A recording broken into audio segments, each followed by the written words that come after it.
हिंदी प्रेमी YouTube channel में आप सभी का हार्दिक स्वागत अभिनंदन। आज के इस कड़ी में प्रेम चंदोतर हिंदी कहानियों के बारे में और कहानीकारों के बारे में जानने वाले हैं।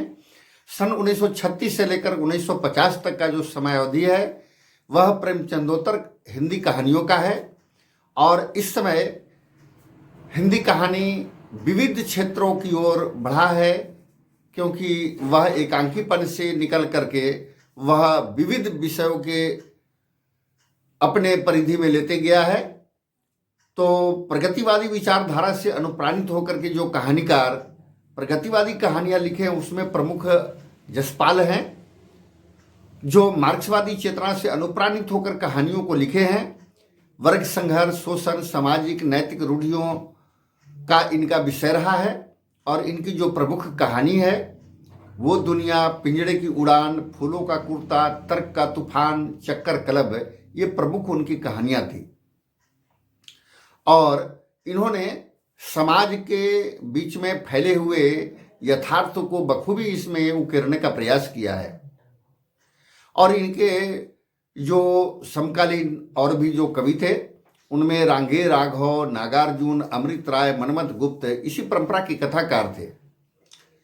मनोविश्लेषणवादी जो लेखक हैं उनमें अज्ञेय, इलाचंद्र जोशी, जैनेन्द्र का नाम प्रमुखता से लिया जाता है।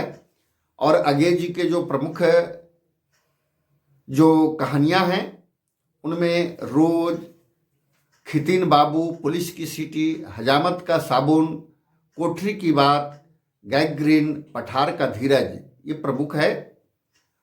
और जैनेन्द्र की कहानियों में प्रमुख रूप से व्यक्ति की दुर्बलताओं को उकेरने का प्रयास किए हैं। और इनकी प्रसिद्ध कहानियों में जाह्नवी, पत्नी, मास्टर साहब, परख, एक रात, ध्रुव यात्रा, फोनोग्राम का रिकॉर्ड, पानवाला, ये प्रमुख है। और इलाचंद्र जोशी की जो कहानियां हैं वो मनोवैज्ञानिक दृष्टि से भी यह सही प्रतीत होता है। जो समाज के जो काम वासना है, अहम है, कुंठा का चित्रण इन्होंने किया है। और प्रमुख कहानी इनकी जो है वह रोगी, मिस्त्री, परित्यक्ता, चौथे विवाह की पत्नी, प्रेतात्मा, ये प्रमुख है।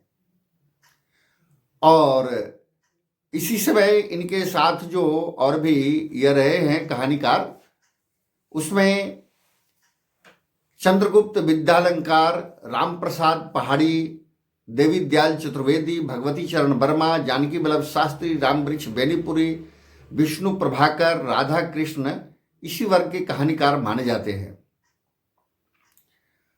और इस तरह से हम देखते हैं कि ये विश्लेषण करने पर ध्यान में आता है कि प्रेमचंदोतर कथाकारों में मनोविश्लेषणात्मक प्रवृत्ति की प्रधानता है।